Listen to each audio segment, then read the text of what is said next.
안녕하세요. 감동사연 채널 왈칵입니다. 오늘의 사연자분 반갑습니다. 안녕하세요. 저는 미국에서 기자로 일하고 있는 에밀리라고 해요. 저는 어릴 때부터 다른 문화에 대한 호기심이 가득해 매일 도서관을 갔고 다큐멘터리를 보며 전 세계의 이야기를 탐구하고 공유하는 꿈을 가졌어요. 그러던 중 동아시아에 대한 문화가 정말 매력적이라는 걸 느꼈어요. 한국, 중국, 일본 모두 각자 개성이 확실한 나라고 특히 한국에 매료된 것은 어느 날 저녁 가족들과 TV를 보며 웃고 떠들고 있었어요. 그러던 중 아버지가 채널을 돌렸는데 한국 전쟁에 관한 다큐멘터리를 하고 있는 거예요. 분단이 되고 한국과 북한의 정반대가 된 상황이 너무 흥미로웠어요. 북한에 정체되어 있는 반면에 한국은 단 몇십 년 만에 선진국까지 성장을 했잖아요. 그 순간부터 저는 한반도의 이야기를 세계에 알릴 수 있는 기자가 되고 싶었어요. 작은 나라이지만 그 안에서 일어난 민주화, 북한과의 관계, 한국인들의 민족성 모든 것이 흥미로웠거든요. 제 꿈을 이루기 위해 저는 대학에서 저널리즘을 공부했고 보도기술을 연마하기 위해 열심히 일했습니다. 노력을 결실이 되어 저는 드디어 인턴의 기회를 얻을 수 있었습니다. 인턴 기자로 활동하는 동안 제가 원하는 한국의 소식을 전할 수는 없었지만 그래도 경제, 정치 등 여러 분야를 공부하여 기자로서 능력을 갖출 수 있게 되었어요. 그리고 본격적으로 한국을 취재하기 위해 한국어, 문화, 역사에 대한 깊은 이해가 필요하다는 걸 느꼈습니다.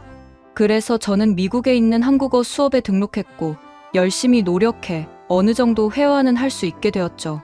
저널리즘 스쿨을 졸업한 후 저는 작은 지역 뉴스 방송국에서 리포터 일을 시작했어요. 지역 뉴스를 취재하고 방송 저널리즘의 요령을 배우는 와중에 한국어 실력을 계속 향상시켰죠. 세월이 흐르며 저는 다른 뉴스룸으로 옮겨 다니면서 가치 있는 경험을 쌓았습니다. 하지만 한국을 취재하는 기자가 되려는 저의 꿈은 변함이 없었어요. 사실 한국을 취재하는 기자의 수가 많지는 않아서 승산이 없다는 것을 알았지만 저는 꾸준한 노력을 하는 사람에게 기회가 찾아온다는 것을 믿고 있었어요. 그래서 저는 지치지 않고 계속 저만의 네트워크를 구축했고 경력이 있으신 국제기자들과 인맥을 쌓으며 조언을 구했으며 제가 국제적인 보도로 도약할 수 있는 어떠한 기회도 놓치지 않았습니다. 마침내 각고의 노력 끝에 저는 절호의 기회를 얻을 수 있었어요. 바로 미국의 큰 뉴스 방송국에서 한반도에 특별한 초점을 두고 동아시아를 취재할 특파원을 찾고 있었거든요. 저는 그 기회를 놓치지 않고 바로 지원하여 까다로운 선발 과정을 거쳤어요. 뛰어난 한국어 실력, 수년간의 저널리즘 경험, 동아시아에 대한 폭넓은 지식들. 그 방송국에서는 저를 뽑지 않을 이유가 전혀 없었죠. 솔직히 저만한 후보자가 없었어요. 최종적으로 저는 특파원에 뽑히게 되었고 제 오랜 꿈이 실현된다는 것을 믿을 수 없을 만큼 좋았습니다. 제가 맡은 업무들은 세계 기술 강국 중 하나로 명성을 얻은 한국의 급성장하는 기술 산업을 취재하는 것과 그리고 한국인들이 탈북민들에 대해 어떤 인식을 가지고 있는지 왜 여러 가지가 있었어요. 그렇지만 제가 궁금한 것은 따로 있었어요. 바로 한국인들의 민족성이었습니다. 얼마 전 유튜브에서 중국인들이 한국인들에 대해 이야기하는 영상을 보게 되었어요. 한국인들은 양심도 없고 시민의식이 낮으며 인종차별이 강한 사람들이라고 말하더군요.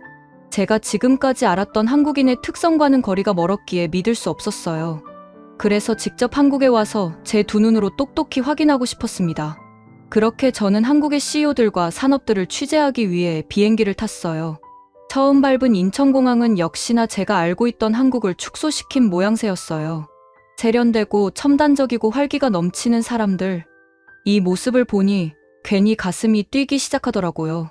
한평생 한국을 좋아하고 공부해왔지만 한 번도 온 적은 없었으니까요. 그렇게 첫날 저는 비행으로 지친 몸을 이끌고 호텔에 와서 업무들을 정리했어요.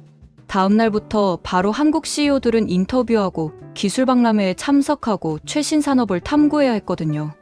빠르게 업무들을 정리하고 나니 저녁 시간대가 되었어요. 기내식을 많이 먹어 딱히 배가 고프지는 않아서 카페에 가서 커피와 빵을 먹을 생각이었죠. 호텔 앞 서울의 거리를 헤매고 있는데 저는 미국에서 자주 본 프랜차이즈 스타벅스를 발견했어요. 첫날이니 익숙한 곳으로 들어가는 게 낫다고 판단해 그곳에 들어갔죠. 하지만 미국의 스타벅스와는 다른 특이한 것을 발견했습니다. 주문하는 방법과 공간의 디자인은 미국과 다를 바가 없었으나 손님들의 태도가 너무 달랐죠.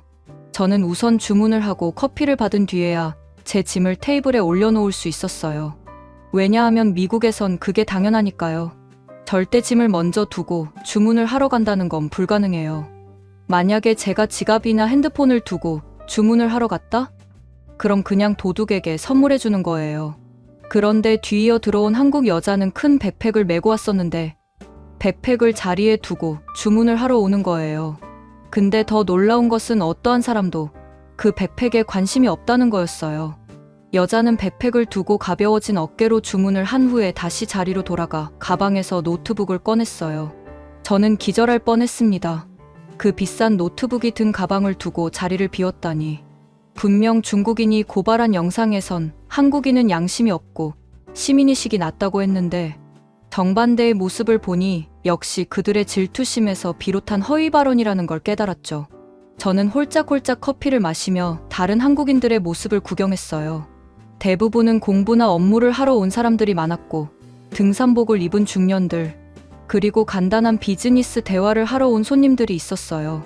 그들 중 대부분은 테이블 위에 지갑이나 휴대폰을 두고 화장실을 가는 사람들이 많았지만 그 물건들을 탐내거나 가져가는 사람은 정말 단 한 명도 없었어요.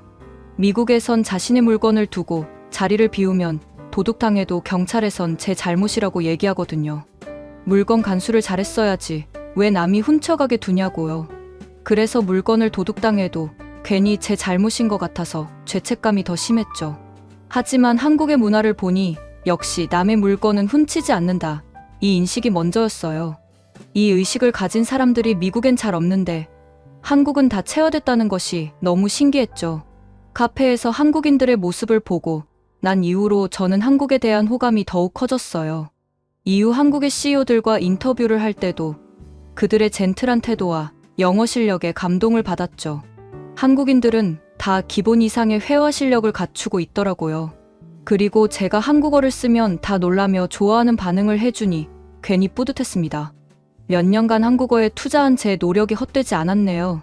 그 이후로도 지하철에서 무방비하게 자도 안전한 한국인들, 밤거리에 돌아다니는 여자들을 보며 저는 전 세계 치안 강국은 한국이라는 것을 뼛속까지 느끼게 되었어요. 어느 곳을 가도 이런 곳은 없을 거예요. 그리고 너무 신기한 거예요. 어떻게 그들이 이런 시민의식을 가지게 된 걸까? 밤늦게 돌아다니고 무방비한 사람이 있어도 안전한 환경을 어떻게 구축하게 된 걸까? 그래서 조사를 해보니 CCTV 때문이라는 거예요. 근데 저는 오로지 CCTV 때문이라 생각하지 않았어요. CCTV가 많은 나라는 어디든 있어요. 미국도 CCTV가 많아요. 그럼에도 도둑이 참 많은 나라예요. 그런데 한국은 도둑이 잘 없잖아요. 아무리 연구를 해도 이건 어떤 교육을 받은 건지 알 수가 없었어요. 미스테리입니다. 미국에서 한국에 이런 치안 환경을 갖추려면 몇백 년간의 노력이 필요할 거예요. 그러기에 저는 한국인들이 참 부럽습니다. 학교에서 교육받은 것을 당연한 의식으로 자리 잡혀 높은 시민의식을 보여준다는 것이. 서울에서의 짧은 취재 이후 저는 돌아가서 높은 수준의 보도로 인정을 받았어요. 그리고 한국의 서울로 이사하게 되었고 북한과 남한의 관계에서부터 문화적 경향과 한국인의 관심사에 이르기까지 광범위한 이야기들을 보도할 수 있게 되었죠. 제가 좋아하는 한국에 대한 일을 하고 한국에서 살 수 있게 되어 저는 정말 행복합니다. 앞으로 한국의 곳곳을 취재하며 알릴 수 있는 좋은 기자가 되겠습니다. 이상 제 사연 들어주셔서 감사합니다. 에밀리님, 한국의 소식을 알리는 멋진 외신 기자셨군요. 앞으로 한국에 살며 좋은 경험 많이 하셨으면 좋겠습니다. 이상 감동사연 왈칵이었습니다. 감사합니다.